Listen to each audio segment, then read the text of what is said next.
Mampaka, bonjour. Bonjour Madame Epoté. Le 20 janvier dernier, on a assisté à une passation de pouvoir empreinte de cordialité, voire de complicité entre le sortant Joseph Kabila et l'entrant Félix Tshisekedi, ce qui semble accréditer la thèse d'un arrangement entre les deux hommes. Est-ce que vous partagez cette analyse? D'abord, je tiens à féliciter tous les acteurs de la vie politique congolaise. Les trois principaux candidats, Martin Fayulu, Félix Tshisekedi, même Chadari, le quatrième qui est Joseph Kabila, et le cinquième qu'il ne faut pas oublier, le premier c'est la communauté, la population congolaise, qui s'est d'abord battue pour qu'il n'y ait pas une modification des constitutions. C'était un élément déterminant dans ma lecture à moi. Mais il y a eu un glissement quand même de 2 ans.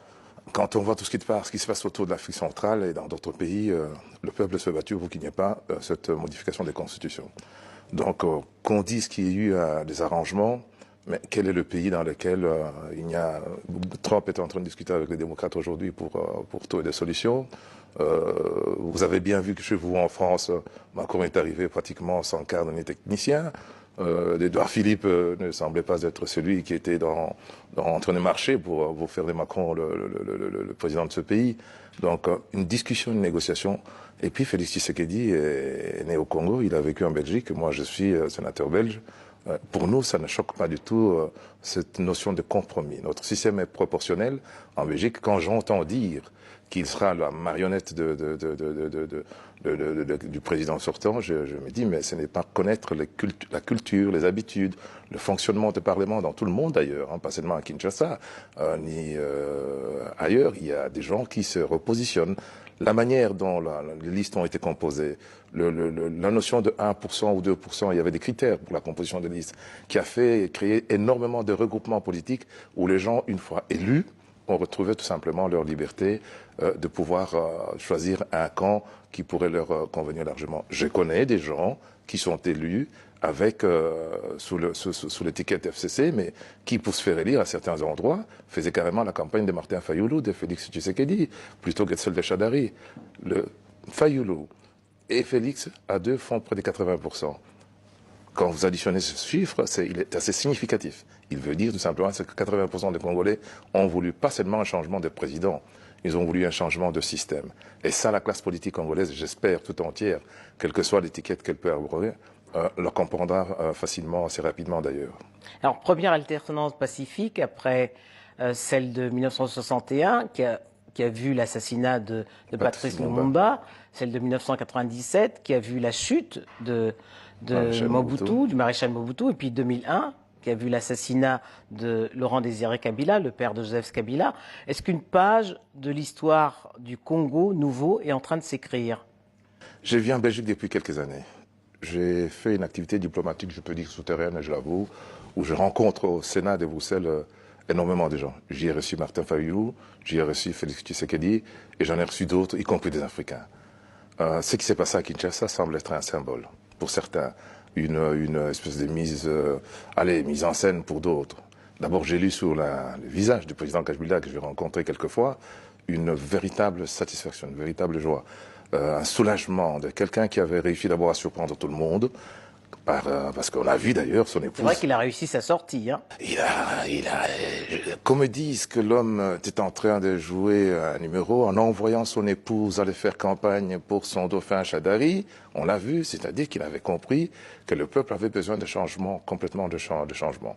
Donc j'ai le sentiment ici que ce symbole ne concerne pas seulement le peuple congolais, que tous les chefs d'État africains, et ils sont nombreux, et on les a vus dans une espèce de syndicat des chefs d'État à vie qui ont tous chacun modifié leur constitution avec la bénédiction de nos États, disons de l'Union européenne ou de tous les bien-pensants du monde aujourd'hui. Ce qui s'est passé à Kinshasa devrait faire tache d'huile en Afrique centrale pour permettre au peuple de pouvoir, comment dirais-je, choisir des dirigeants et d'en assumer les conséquences. L'arrivée de l'UDPS au pouvoir après 40 ans passés dans l'opposition est comme une victoire posthume d'Étienne Tshisekedi, l'opposant historique à Mobutu. Mais son fils a hérité d'un parti qui a vu, au cours de ces 40 dernières années, une saignée de tous ces cadres qui sont passés soit dans le camp de Mobutu, soit dans le camp de Kabila. Sur quelle machine Félix Tshisekedi va-t-il s'appuyer pour diriger ce pays qu'est la RDC? Je connais mieux Félix que son papa.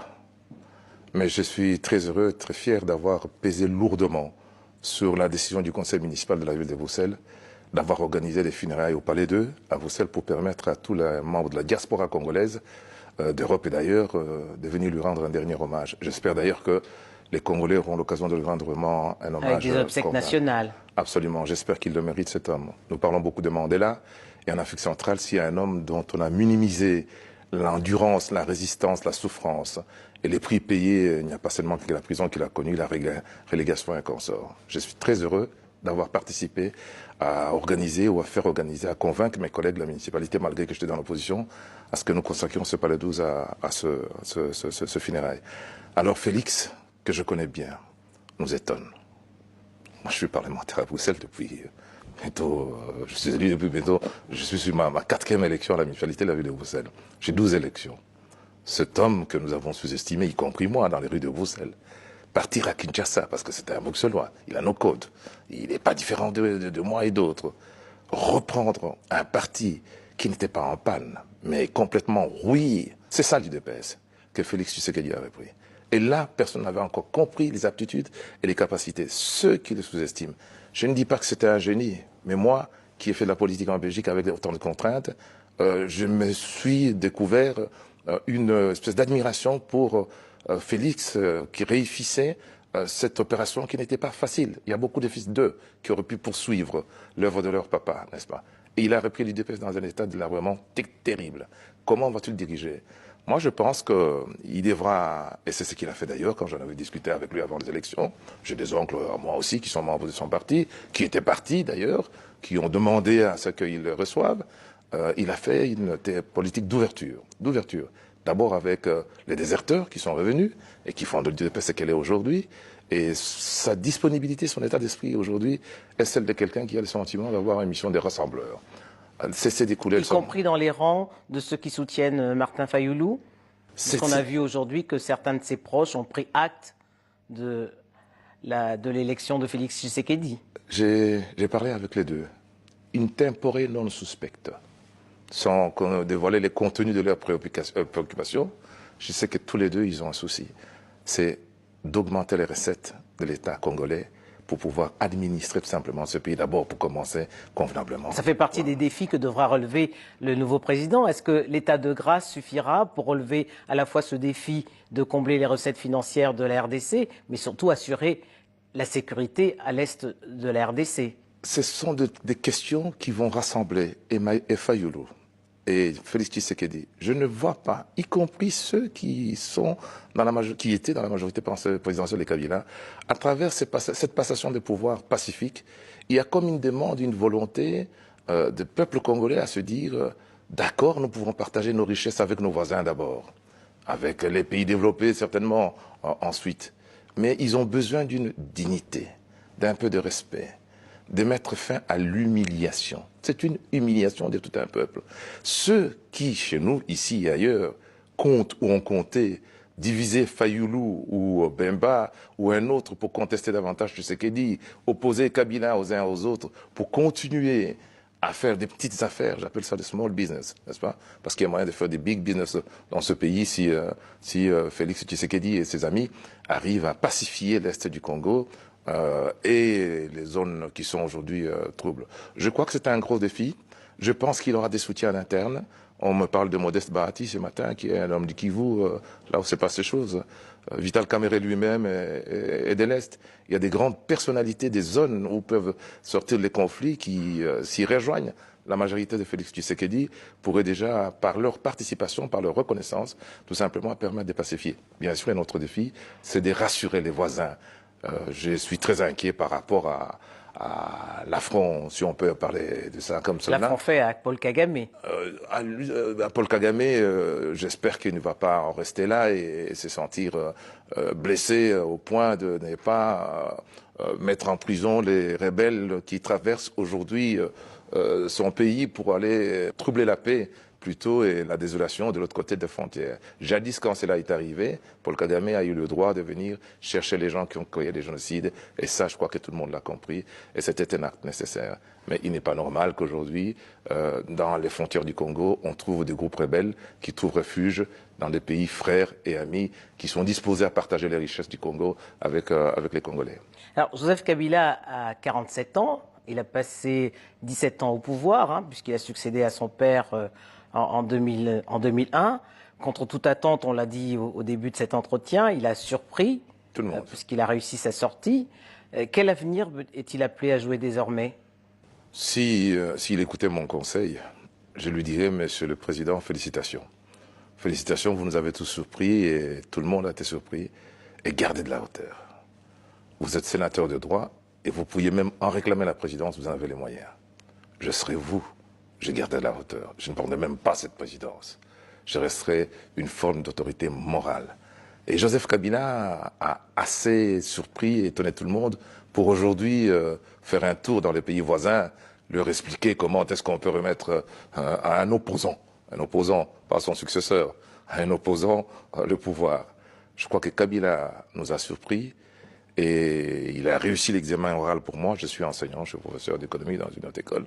Il a réussi l'examen oral. L'écrit, c'est la suite. S'il ne s'y mixe pas trop dans les affaires, comme on lui prétend, on lui donne les intentions aujourd'hui de pouvoir continuer à tirer les ficelles, je pense qu'il restera très très très grandi et il va réellement rentrer dans l'histoire de ce pays, malgré tout ce qu'on peut reprocher à son régime. C'est que les gens voulaient arrêter. C'était pas Kabila, c'était le système Kabila, c'est-à-dire les hommes autour de Kabila. C'est les gens. Mais ils sont encore là. Ah, Madame Epoté, sont-ils encore vraiment là? On nous donne des chiffres de 375, 350. Vous croyez qu'ils ont perdu leur capacité de nuisance? Je pense profondément que le choix de Chadari par Joseph Kabila comme dauphin a créé des fissures, des frustrations, des mécontentements qui vont laisser profondément de traces dans ce qu'on a appelé la majorité présidentielle, qui pour moi n'existait pas. Une majorité présidentielle, elle est autour d'un président. Quand un président n'est plus là, ça devient alors autre chose, soit un parti politique, et le PPRD, le parti des Kabila, ne fait quand même pas 375 élus, il fait 70 ou 80 élus, etc., etc., etc. Donc je pense que Kabila a un avenir au Congo. Tshisekedi a besoin de son expertise, surtout sur la sécurité à l'est du Congo. Il a vraiment un rôle à jouer comme autorité morale, politique d'ailleurs, les sénateurs à vie. Moi je ne le suis pas, je ne suis pas à vie, donc voilà. Il a encore beaucoup de choses à faire dans ce pays, les jeunes, qui sait, peut-être qu'on ira les rechercher pour autre chose. Merci Bertrand Mampaka. C'est moi qui vous remercie.